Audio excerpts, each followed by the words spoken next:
Dernier payé la tournée. Dernier dans l'amphi payé. D'habitude, j'introduis un peu les tables rondes, maintenant je vais voir juste l'instant. Oui. Ça te dérange pas? Non. Ben, je vais. Oui. Je vais faire à la main. Ça appelle pas, il faut de l'eau. Oui, il faut de l'eau. Et pas en bouteille. Hein.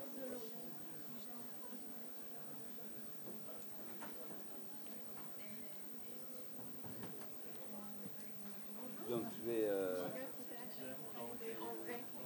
En vrai. Voilà. Je passe pas là. Oui.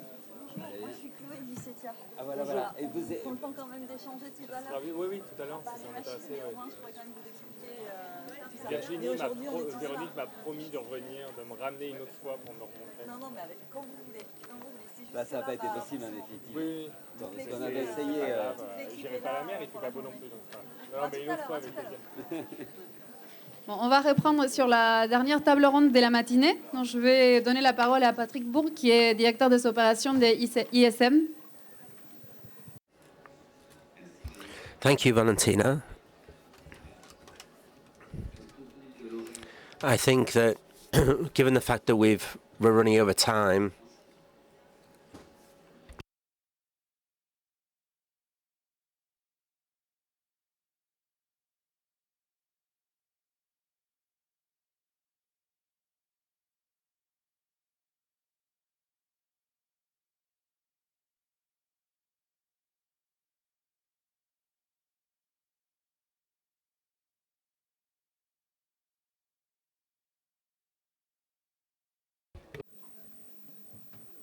Et voilà.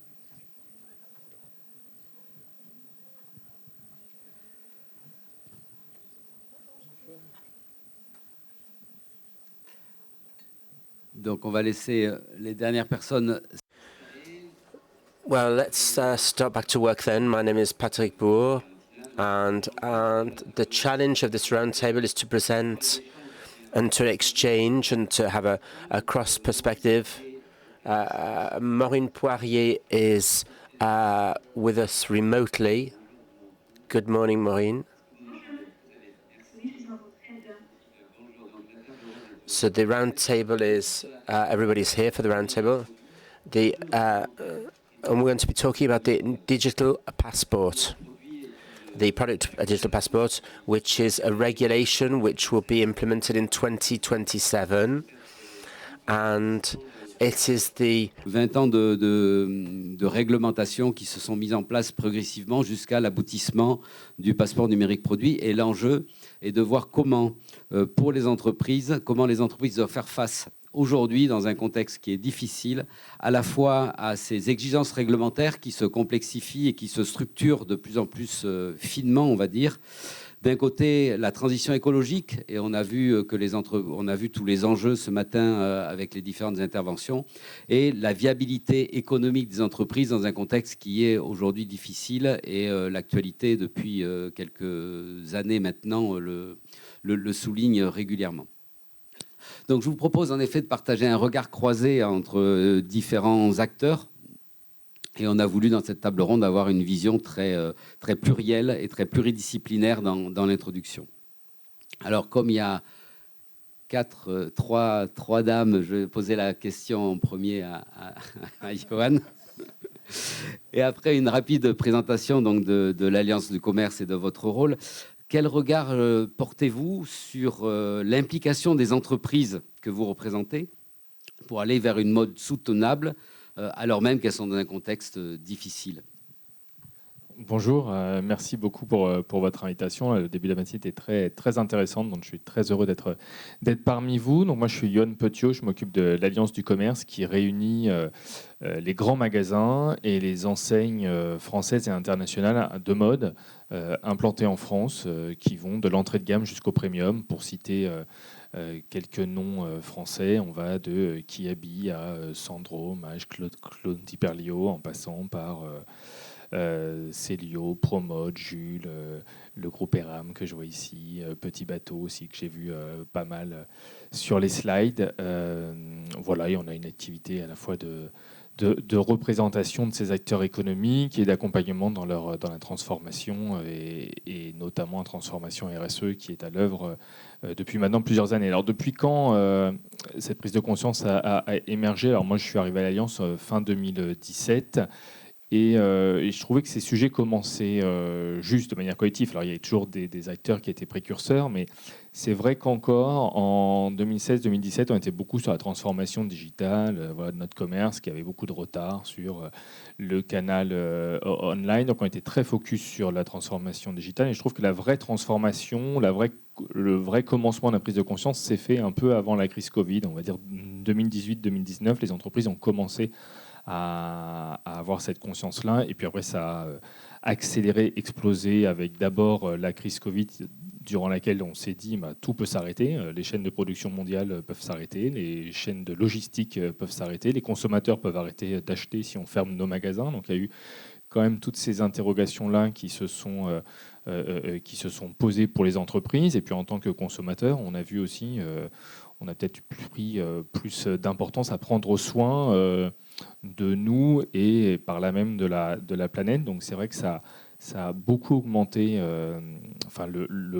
La crise Covid a eu pour effet d'accélérer quand même cette prise de conscience. Et puis derrière, on a eu cette crise inflationniste qui a eu parfois un effet un peu contraire, c'est-à-dire avec une contrainte forte sur le pouvoir d'achat et donc un marché, et notamment le marché de la mode qui s'est restreint, qui a été freiné, donc à la fois avec des capacités moindres pour les entreprises pour agir et des consommateurs qui nous disaient on consomme moins et moins cher.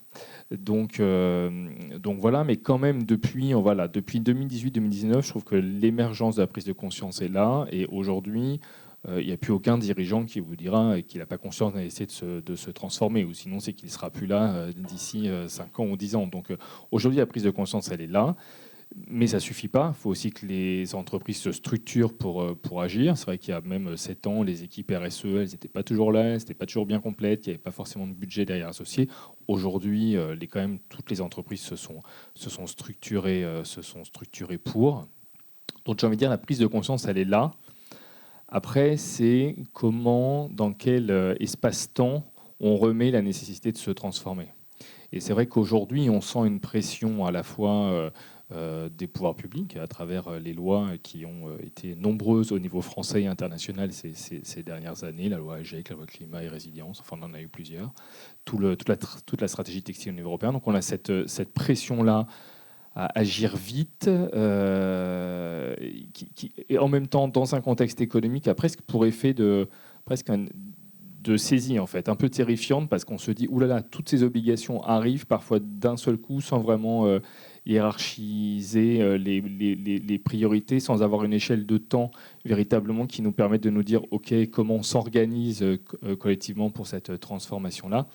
Alors qu'il ne suffit pas de mettre la clé dans la porte dans le magasin le matin et de dire tiens, j'ai ouvert le magasin, hop, je referme. Ce n'est pas aussi simple de se transformer. Ça demande du temps, il y a des cycles industriels, il y a toute une industrie derrière à transformer qui est éclatée à travers le monde, donc c'est d'autant plus compliqué. Et on parle souvent de la filière automobile, mais la filière automobile, l'Europe a dit oui, à 2035, il n'y aura plus de véhicules thermiques. Et depuis, ils s'organisent, ils investissent massivement, soutenus par les pouvoirs publics, pour justement réussir cette transformation. Et on ne sait pas si ça sera 2035 ou quelques années de plus. Et donc ça, il faut aussi qu'on accepte dans notre secteur de se donner cette échelle de temps-là. Ce qui ne veut pas dire qu'on ne doit rien faire et qu'on ne fait pas maintenant, mais il faut mettre aussi cette transformation dans une échelle de temps. Alors, on n'a pas tout le temps qu'on veut, donc il faut qu'on agisse, mais aussi avoir bien conscience que la mode, c'est aussi une industrie et que l'industrie a besoin de temps pour se transformer et de moyens. Merci. Donc, je poserai la deuxième question à vous, Audrey. Et donc après une rapide présentation de l'entreprise Oxbow et de vous-même. Dans votre quotidien, justement, et en rebond de ce qu'expliquait Johan, dans votre quotidien, comment conciliez-vous la stratégie d'éco-conception, les exigences réglementaires et puis l'adéquation économique du prix pour aller rencontrer le besoin de vos consommateurs et puis assurer la pérennité quelque part de l'entreprise ou l'écoulement de vos collections? Donc déjà, bonjour. Donc en fait, donc Oxbow est une marque française qui a été créée en 1985 et axé essentiellement sur le lifestyle surf et snowwear, donc tout ce qui est mode et textile, avec des valeurs très fortes au niveau de l'authenticité et de la qualité des produits. Donc Oxbow est extrêmement sensible à cette transition écologique. Ça a commencé dès 2019, où on a travaillé sur la possibilité de se faire certifier B Corp. Donc ça fait vraiment partie de la colonne vertébrale d'Oxbow. Chaque décision qui est prise, il y a un regard sur l'impact environnemental du produit. Et effectivement, sur une société textile, le produit est la catégorie qui impacte le plus, on va dire, l'environnement. Donc ça ne se fait pas comme ça en claquement des doigts. Effectivement, on regarde à éco-designer la plupart de nos produits. En 2019, on en avait 0. Aujourd'hui, on arrive à 20% de la collection qui est éco-designée, en sachant qu'on a une stratégie en 2027 d'arriver à 80% de nos produits éco-designés. Et à rapatrier effectivement de plus en plus aussi de styles au niveau européen et français. C'est un vrai enjeu, mais c'est vrai que c'est difficile de pouvoir, par rapport à toutes ces contraintes économiques, parce qu'à un moment donné aussi, il faut aussi que Oxbow puisse vivre. Ça veut dire aussi pouvoir payer les salariés et que on ne peut pas non plus tout basculer d'un coup, parce qu'on a quand même des gros clients qui travaillent avec quand même une grosse masse de consommateurs qui ne sont pas encore prêts et sensibilisés pour payer le prix qu'il faut sur ces produits éco-responsables.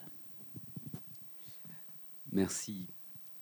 On voit toute la difficulté et le paradoxe, enfin l'injonction paradoxale pour les entreprises, d'être à la fois dans une transition et puis dans une obligation et la transition avec la keynote de Timothée Parrique ce matin était intéressante, puisqu'on est bien dans une vision qu'il faut partager, et c'est un changement de valeur, mais qui sera progressif. Et déjà, d'introduire d'autres niveaux de critères de décision est importante.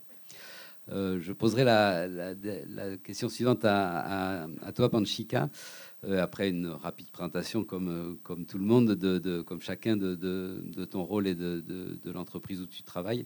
Quelles sont pour toi les obligations réglementaires du secteur de la mode? À quelle échéance on doit s'y préparer? Et quels seraient les conseils que tu donnerais à une entreprise pour justement s'y préparer, cette notion d'anticipation dont parlait Johan? Bonjour à tous, donc je suis Panchika Hospital, je suis docteur de la chaire Bali depuis 1 an exactement aujourd'hui, et ça passe très vite depuis 1 an. Et je suis donc consultante chez Bellara depuis 4 ans, spécialisée plutôt dans la traçabilité et la transparence. Bellara est éditeur d'un logiciel qui s'appelle ISCM, qui est un portail fournisseur qui permet de piloter et coordonner les approvisionnements et gérer les fournisseurs. Voilà, donc si on fait un retour sur les différentes réglementations qui sont apparues là, ces dernières années, on peut vraiment voir une accélération radicale depuis à peu près 2020, où on a de plus en plus d'exigences qui sont demandées aux entreprises, spécifiquement de la mode. Mais bon, c'est vraiment pour toutes les entreprises aujourd'hui qui sont concernées pour amorcer une transition écologique. Donc le premier règlement, c'était donc REACH, il y a presque 20 ans, pour les substances chimiques qui entrent sur le territoire européen. Donc c'est toujours d'actualité. Il y a toujours des substances dangereuses qui peuvent être présentes dans les produits textiles, et on est toujours concerné. Ensuite, il y a eu le devoir de vigilance qui permet aux entreprises d'être tenues responsables pour les entreprises qui sous-traitent leur production, y compris à l'étranger. Et cette loi française, est parue en France en 2017, mais elle a été traduite aussi au niveau européen. Pas exactement traduite, mais il y a eu donc le pendant au niveau européen depuis l'an dernier. Il y a aussi donc des exigences de reporting extra-financier.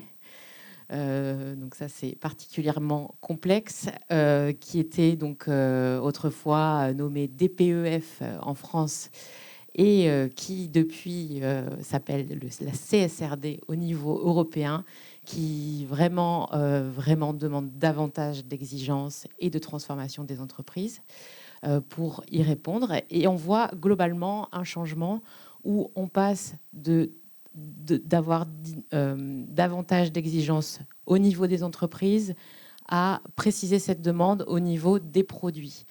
Donc, par exemple, la REP, aujourd'hui, donc Refashion doit être parmi nous. Voilà. Bonjour. Donc, la responsabilité élargie des producteurs exige des entreprises metteurs en marché de produits textiles de fournir une liste chaque année, un reporting de combien de produits et quel type de produits sont mis sur le marché, et aussi d'expliquer s'ils ils peuvent bénéficier d'éco-modulation, s'ils sont mieux-disants selon certains critères.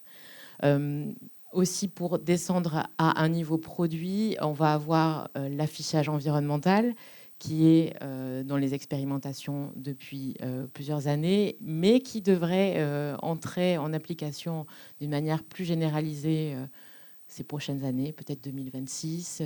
Voilà, Maureen va nous en parler davantage. Et ensuite, on a eu aussi donc la loi AGEC, qui a été une véritable transformation, puisque l'article 13 de la loi AGEC qui prévoit de donner des informations produit par produit au travers de qualités et caractéristiques environnementales qui doivent être mises à disposition des clients. Et là, c'est vraiment un niveau d'information supplémentaire, ce qu'on a appelé dans la thèse plutôt une transparence produit, qui est vraiment beaucoup plus précise. Voilà, donc on a toutes ces réglementations.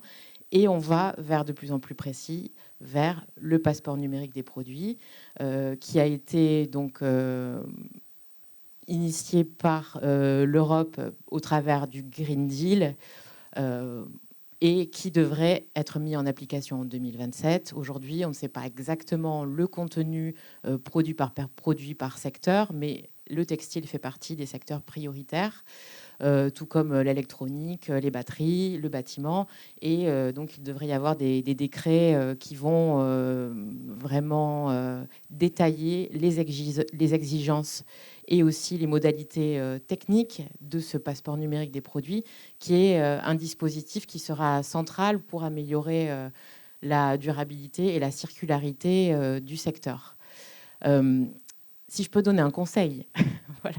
Donc pour revenir à la fin de la question, donc on a pu voir que la loi AGEC a eu un bénéfice, c'est d'obliger les entreprises, parfois à marche forcée, puisque c'était vraiment rapide entre le décret d'application et vraiment la mise en œuvre. Il y a eu, je crois, 6 mois. Les entreprises ont dû se préoccuper de collecter de la data. Dans un premier temps, ça a été très difficile, ça a été fait a posteriori, et les entreprises se sont rendues compte que ce n'était pas possible de fonctionner comme ça pour l'intégralité des produits, et donc elles ont mis en place des stratégies de mise en commun des données, parce que souvent elles sont détenues soit par les fournisseurs, soit par d'autres services. Et si je peux donner un conseil, c'est de collecter les données et de prendre cette habitude étape après étape, pour fiabiliser la donnée, ne pas avoir de double saisie, et avoir des données de plus en plus fiables. Voilà, donc cette nouvelle action qui doit faire partie intégrante de tous les process et qui doit être vraiment en parallèle de chaque étape, d'avoir une collecte des données et des documents qui correspondent. Merci Panchika. Alors on parle de données. Je vais m'adresser à Maureen à distance. Bonjour. Maureen, rebonjour, pardon. Donc après vous être présenté, donc il y a, Panchika en parlait, ce fameux projet d'affichage environnemental qui va nécessiter beaucoup d'informations à collecter et à transformer. Et j'aimerais avoir votre regard et votre définition sur ce projet dans le cadre que vous portez d'ailleurs avec la plateforme Ecobalise, dont vous me parlerez après. Donc, bonjour à tous. Donc, moi, je suis Maureen Poirier. Je travaille à l'ADEME donc, en tant que référente affichage environnemental textile.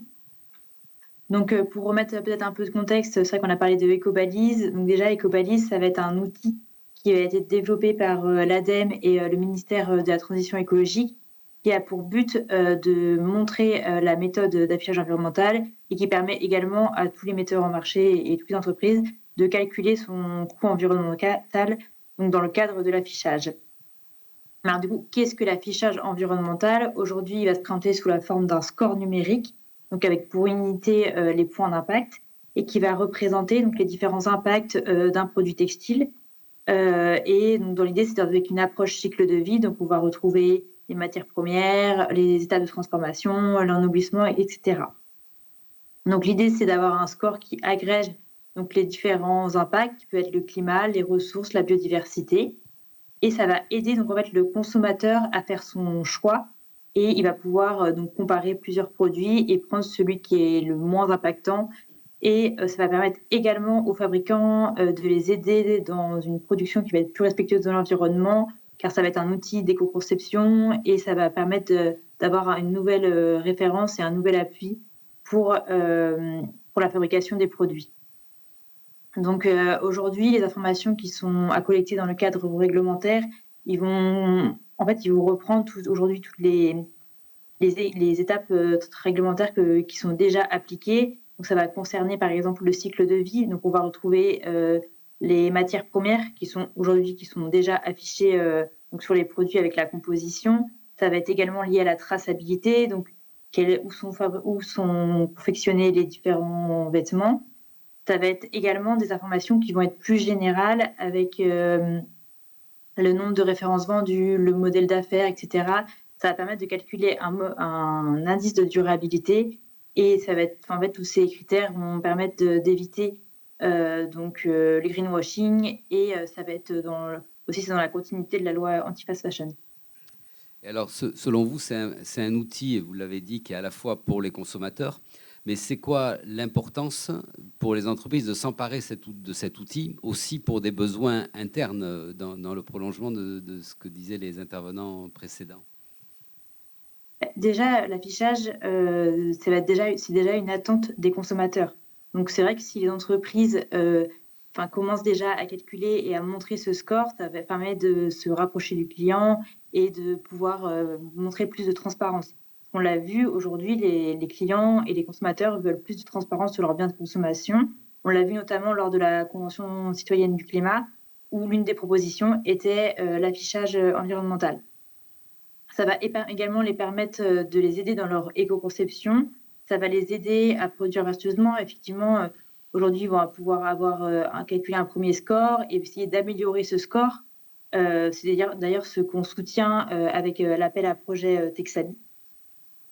Et ça va permettre également aujourd'hui, si les entreprises commencent déjà à calculer leur score, ça va permettre aussi de préparer la future texte réglementaire. En effet, il va y avoir un projet de décret qui est actuellement en cours d'écriture.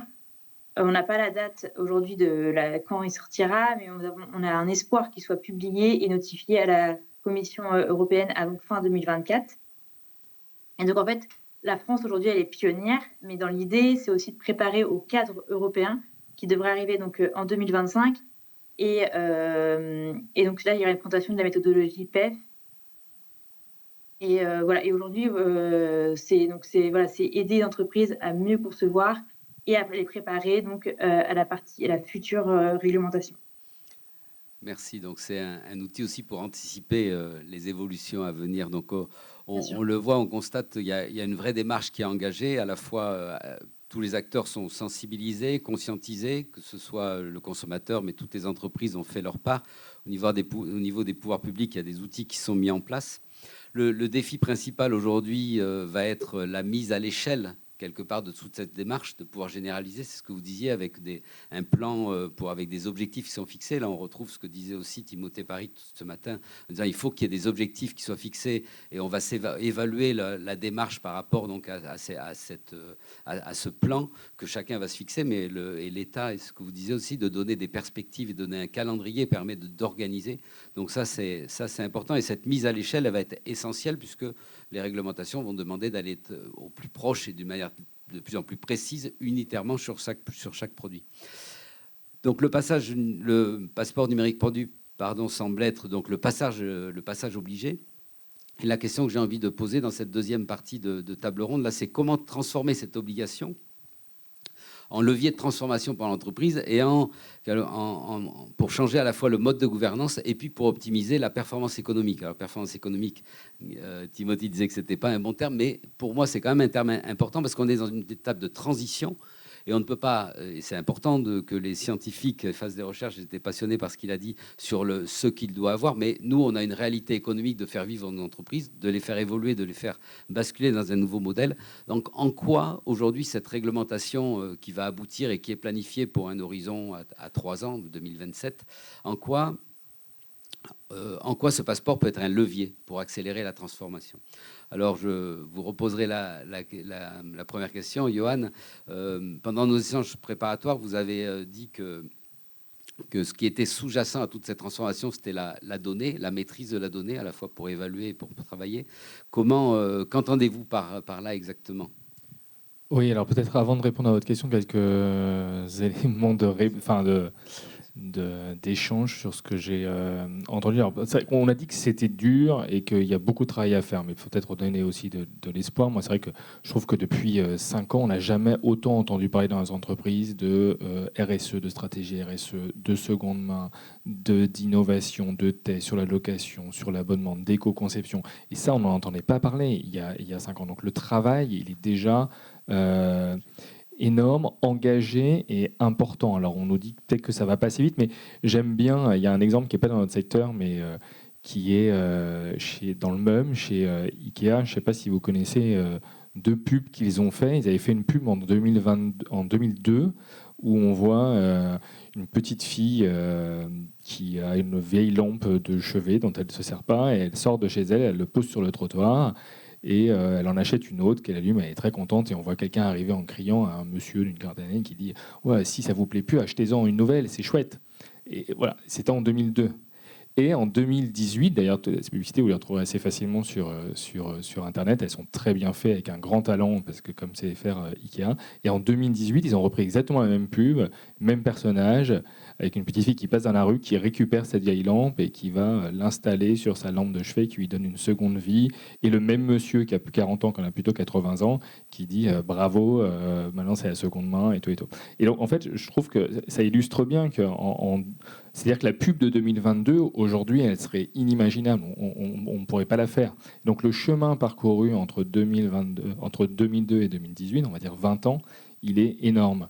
Et aujourd'hui, en fait, on est certainement, alors pas en 2000, parce qu'on a déjà cette prise de conscience, on s'est déjà mis en mouvement, mais on est peut-être, on est 2010, quoi. On est au milieu du chemin. Donc il faut arriver à se dire, en 2030, 35, 40, en fait, on sera dans un autre monde, en fait. Et donc, se mettre de la pression aujourd'hui, oui, mais se dire aussi qu'en effet, il faut ce temps de transformation et que, en 2035, on sera tous fiers parce qu'on y sera arrivé, mais on ne va pas y arriver en un an. Mais c'était quand même pour être optimiste et dire que les choses ont changé. Autre élément sur affichage, attente du consommateur et autres. Alors, c'est vrai que la loi AGEC, elle a permis des premiers progrès. Elle a demandé beaucoup d'efforts aux entreprises, vous avez raison, et ça va certainement dans le bon sens. Faire attention à ne pas surestimer non plus les attentes du consommateur. Ce qu'on constate, c'est qu'il y a quand même un taux de consultation de ces informations assez faible de la part du consommateur. Alors, c'est pas parce qu'il ne faut pas attendre beaucoup du consommateur qu'il ne faut rien faire, ça ne veut rien dire. Mais je pense que tout ce travail-là, il est presque plus utile pour les entreprises dans la transformation d'un modèle, dans l'éco-conception, que par le client. Parce que c'est parce qu'en changeant l'offre qu'on va changer notre secteur. Parce que le client, finalement, il achète ce qu'on lui propose en fonction de son pouvoir d'achat. Et donc, il faut qu'on arrive à lui proposer le bon produit qui répond au bon prix et à ce qui peut être de son pouvoir d'achat. Donc, pour en revenir à la traçabilité à la donnée, oui, c'est clé, c'est le fondement de la transformation. Si on ne trace pas ces données, si on ne sait pas, on ne peut pas se transformer si on n'évalue pas. Donc oui, c'est le début de tout. C'est un intérêt, on l'a dit, environnemental et économique pour les entreprises, mais c'est un défi de taille, on l'a dit aussi, parce qu'on a des chaînes de valeur qui sont éclatées à travers le monde avec de multiples acteurs. Donc il faut savoir comment on embarque des fournisseurs qui ont leurs propres contraintes et des cultures qui sont souvent différentes et des préoccupations qui sont aussi parfois différentes de nos sociétés occidentales. Donc il faut trouver les moyens d'embarquer ces fournisseurs. Et pareil, je dirais attention sur la traçabilité. Bien sûr, il faut la faire, bien sûr, il faut y aller. Mais ce n'est pas une fin en soi, c'est un moyen pour se transformer. Et donc attention à ne pas faire de la traçabilité un puits sans fond, parce qu'on pourrait tout chercher à tracer. On a parlé de la CSRD, dont les premières enseignes, les premières entreprises vont publier leur nouveau rapport de reporting extra-financier de l'année prochaine. Pour la plupart, ce sera en 2026 sur leurs données 2025, c'est-à-dire que les entreprises ont déjà commencé, sont déjà à l'œuvre, et c'est un travail qui est considérable. Mais il peut y avoir jusqu'à 900 points, 900 data points à tracer, ce qui est énorme. Dans ces 900, vous en avez une bonne part, c'est du quanti. Et donc tout ce qui est quanti, il faut le tracer, il faut le mesurer. Vous avez une autre part qui est quali, mais qui est beaucoup moindre. Et donc en fait, aujourd'hui, les entreprises, qu'elles nous disent, eh bien, écoutez, ça nous coûte 300 000 € d'investissement pour chercher cette data, essayer de la mettre en œuvre, voir ce qui nous manque. Ça nous coûte 2 emplois à temps plein en RSE qui ne font que ça et qui n'ont plus le temps de faire de projets de transformation RSE. Donc il faut faire attention à ce que la traçabilité soit un moyen pour se transformer, mais pas une fin en soi, et donc qu'on y perde toutes nos forces et qu'on n'ait plus rien à consacrer à la vraie transformation. Et d'ailleurs, Maureen a un peu dit on suit aussi beaucoup le projet affichage environnemental, mais pour dire, voilà, on voit bien qu'il y a un dispositif français qui va rentrer en vigueur de manière certainement volontaire dans un premier temps en 2025, et on a déjà entendu parler d'un projet européen 2025-2026. Il faut savoir qu'aujourd'hui, ces deux méthodologies se répondent en partie, mais pas totalement. Donc, que je suis une entreprise aujourd'hui, je me dis quoi? Je dois tracer quoi? Pour quel système? Pour faire quoi? Si je change dans 6 mois, est-ce qu'il faudra que je change toute ma stratégie de traçabilité? Donc il faut faire voilà, attention, parce que les entreprises, elles n'ont pas les moyens de partir dans tous les sens, elles doivent prioriser et hiérarchiser. Donc il faut bien savoir quelle data aller chercher, pour quel objectif, avec quel outil, comment on embarque les fournisseurs. Donc il faut une vraie stratégie de la donnée, de la traçabilité dans l'entreprise.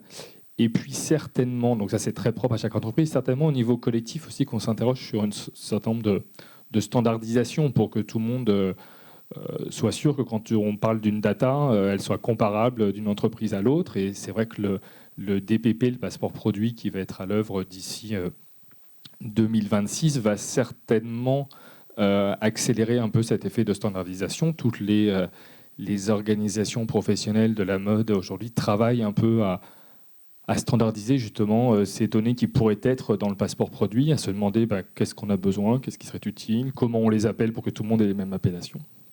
Donc voilà, donc ça c'est important que tout ce travail soit fait, mais donc oui à la traçabilité, mais attention de ne pas y perdre toutes nos forces, parce que l'essentiel c'est quand même d'agir pour se transformer.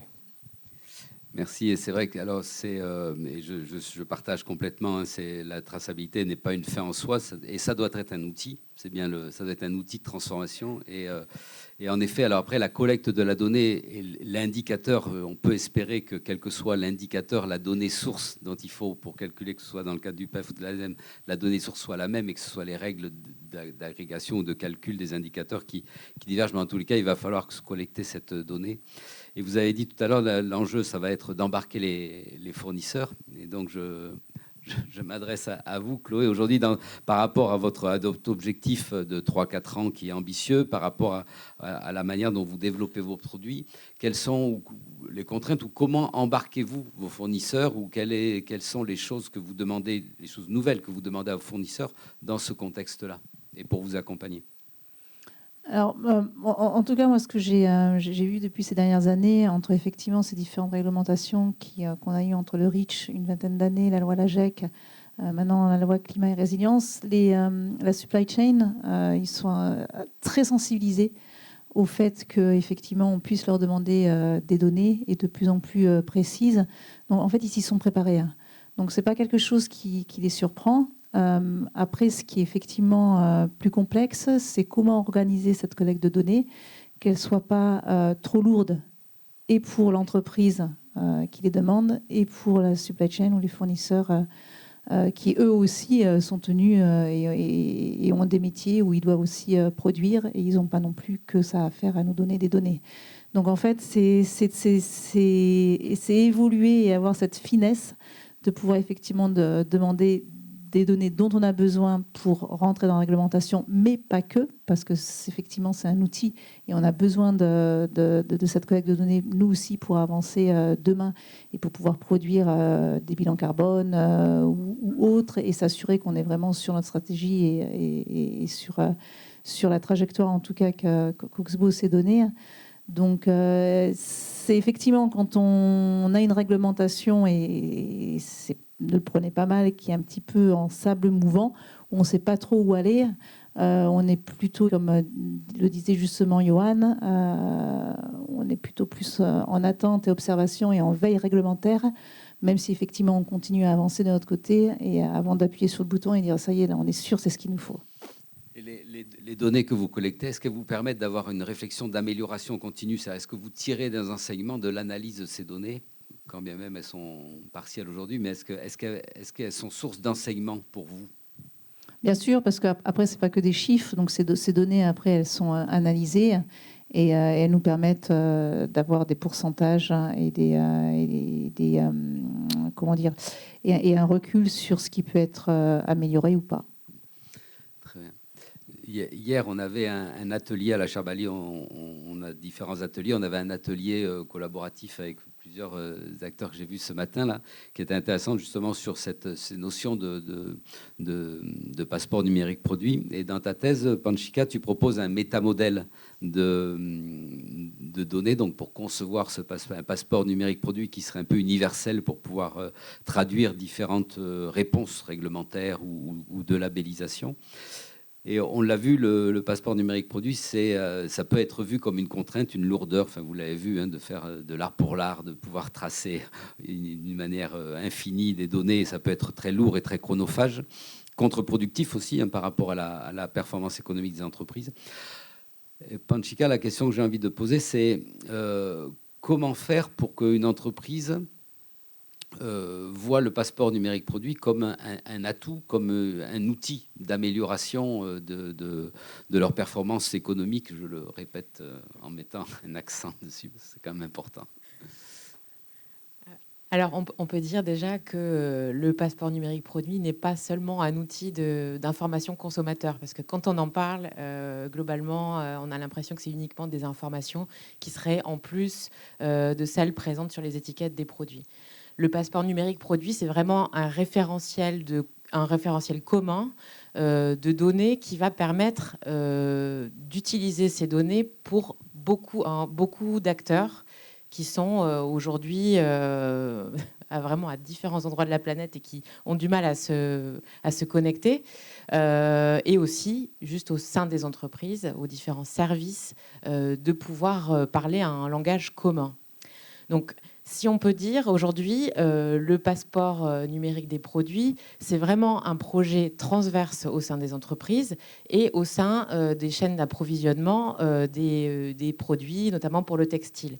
C'est un outil qui va permettre de rassembler des données qui sont vraiment de différentes natures et qui vont être vraiment utiles à d'autres fins que de l'information consommateur. Alors bien sûr, on va avoir des informations plus précises à communiquer aux consommateurs avec, par exemple, l'impact environnemental qui va être présenté, qui va être peut-être expliqué, avec des données précises en fonction de certaines cibles marketing. Voilà. Mais ça, c'est un des aspects vraiment du passeport numérique produit. Toutes les données qui vont être contenues dans ce passeport produit vont pouvoir aussi intégrer de nouveaux usages et ces données-là vont pouvoir être analysées et vont pouvoir permettre aux entreprises de mieux piloter leurs approvisionnements et d'avoir par exemple une production qui va être beaucoup plus agile. On va produire moins, on va savoir combien de produits on va vendre, on va essayer de rationaliser cette production. Et toutes ces datas vont permettre d'avoir un nouveau niveau d'analyse. Donc ça va être vraiment utile de manière vraiment de performance économique, ce terme qu'on n'aime pas. Et aussi, en collectant donc toutes ces données et les documentations associées, on va avoir vraiment une documentation qui va permettre d'appuyer toutes les déclarations des entreprises et qui vont pouvoir avoir une auditabilité et qui vont pouvoir vraiment prouver qu'elles ne font pas du greenwashing. Voilà, donc ça, c'est vraiment un outil pour fiabiliser donc la réputation des entreprises, si je puis dire. Ensuite, on va avoir aussi une autre vertu de ce passeport produit. Bon, alors, dans la thèse, on en a trouvé 11, mais je ne vais peut-être pas toutes vous les dire. La dernière, qui est vraiment au cœur de la réglementation européenne, c'est vraiment d'améliorer la durabilité et la circularité des produits. Ça veut dire faire durer les produits au maximum et vraiment prolonger leur vie utile. Et ça permet aux entreprises peut-être de développer et d'être créatifs selon des nouveaux business models. Ça peut être de la location, de la revente de seconde main, mieux réparer les produits. Ça peut être aussi de la consigne, si on souhaite récupérer des gisements de matières qui sont déjà clairement identifiés. Et tout ceci jusqu'à la fin de vie utile, donc jusqu'au potentiel recyclage du produit. Et on voit que le passeport produit devient non plus une contrainte, mais va être central pour traiter toutes les données qui sont spécifiques aux produits et qui vont pouvoir améliorer aussi la performance des entreprises avec une meilleure maîtrise de tous ces métriques. Merci à tous les quatre d'avoir participé. Je voudrais donner la parole dans l'assistance si vous avez des questions à nos intervenants là, sur ces 4 regards croisés de la situation.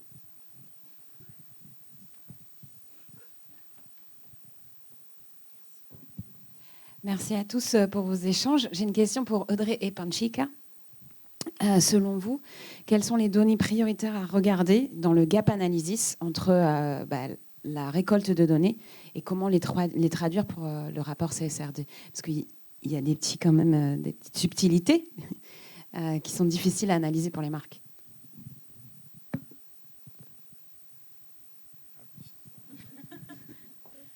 Alors, c'est très Covid, ça. On voit qu'il n'y a plus Covid. Alors, juste, Oxbow est une petite PME, donc on n'est pas assujetti à la CRSD encore. On le sera certainement, j'imagine, dans quelques années, mais effectivement, les clients ou les fournisseurs avec qui on travaille, qui sont assujettis à la CRSD, il y aura de toute manière un impact sur Oxbow.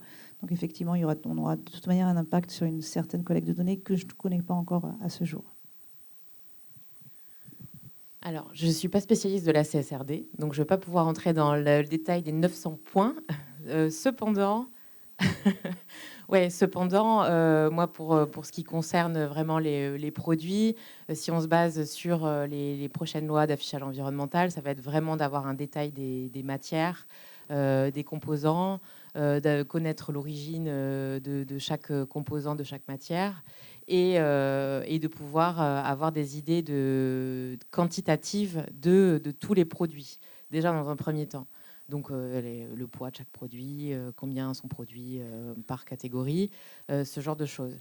Après, pour ce qui est de l'entreprise, je ne peux pas me prononcer vraiment sur le bilan carbone des entreprises COP 1, 2, 3. Je ne vais pas détailler voilà, là aujourd'hui. Mais il est clair qu'il y a une mise en marche des entreprises qui doit être faite. Il doit y avoir une traduction à plus petite échelle, puisque au fur et à mesure, cette CSRD elle va s'adresser à des entreprises de plus en plus petites. Et il est nécessaire de se préparer à ça. Et c'est vrai que c'est un peu compliqué pour les entreprises de s'y mettre. Et on se dit que c'est peut-être beaucoup, 900 points. Mais il va falloir.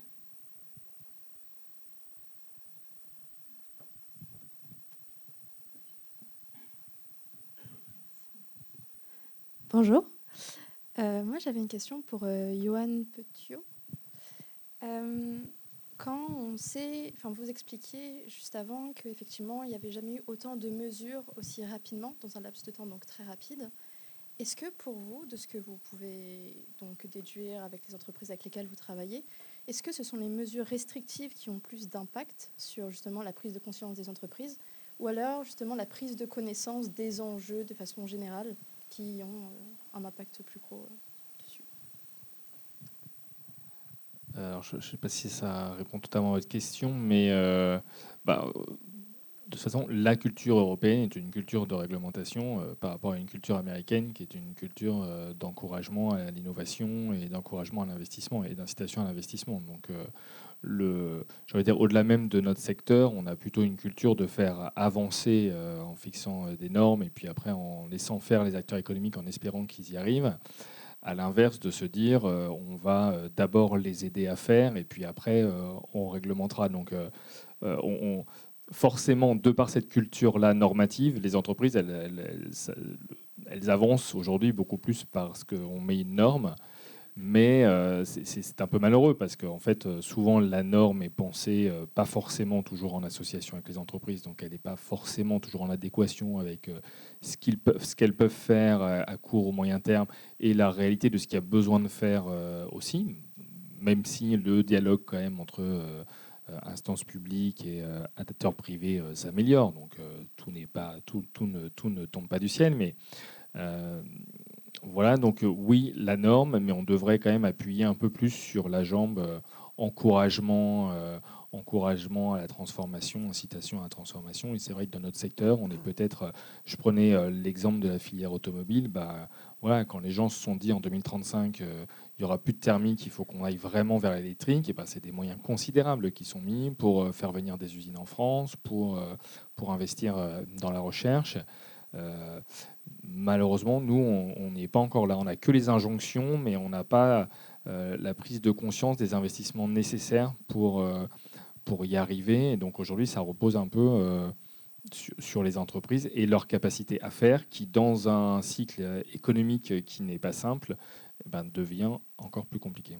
Voilà. Je sais pas si ça peut-être pour rebondir sur la réponse, quand on a fait l'étude pour le Parlement européen pour le passeport produit numérique avec Panchica, on a fonctionné en mode question-échange avec les entreprises. On a eu une centaine de réponses et la plupart des boîtes nous ont dit, on a fait un truc simple, nous on a proposé un modèle édulcoré de la thèse déjà, qu'on a simplifié. Puis on a dit, qu'est-ce que vous pensez de ce modèle-là? Est-ce que vous êtes capable, est-ce que vous avez besoin de ces données? Est-ce qu'elles vous sont utiles ou pas?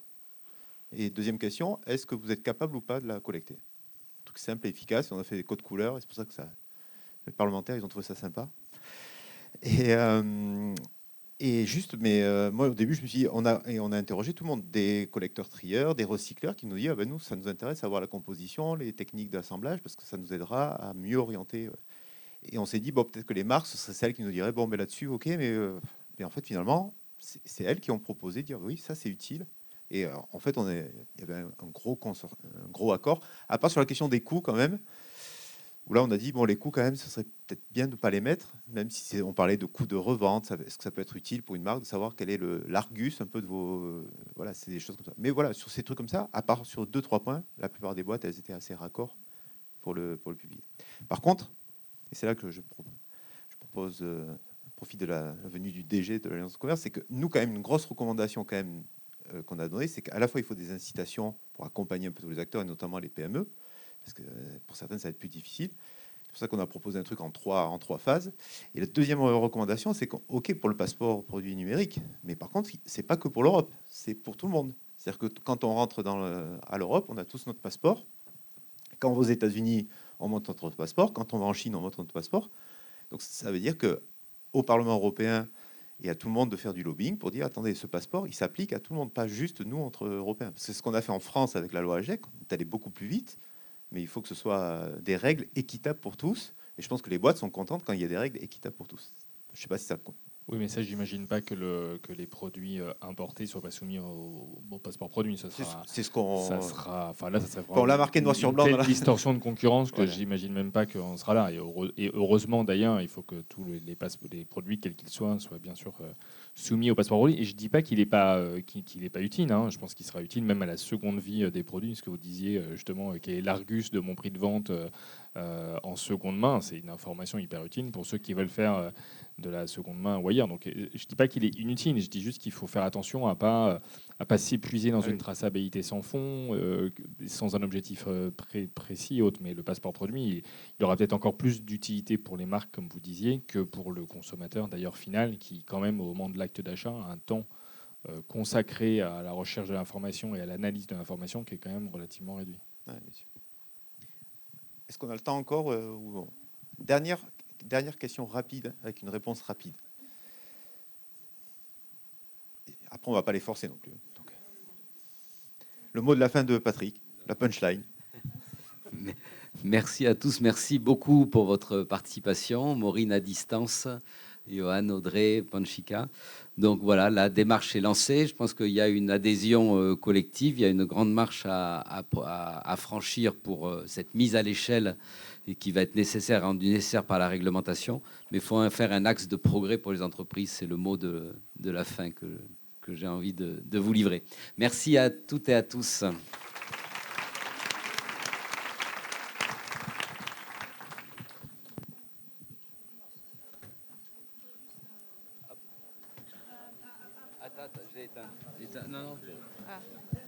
Excusez-moi, avant que tout le monde parte, pour mettre un petit mot joyeux sur toute cette réglementation, je pense que de la part des entreprises ou des marques, il ne faut pas voir cette réglementation comme des contraintes, mais plutôt comme des opportunités. Et du coup, ça change toute la vision et un nouveau angle à laquelle on avance. Voilà. En tout cas, bon appétit. Et puis, je suis dispo si besoin.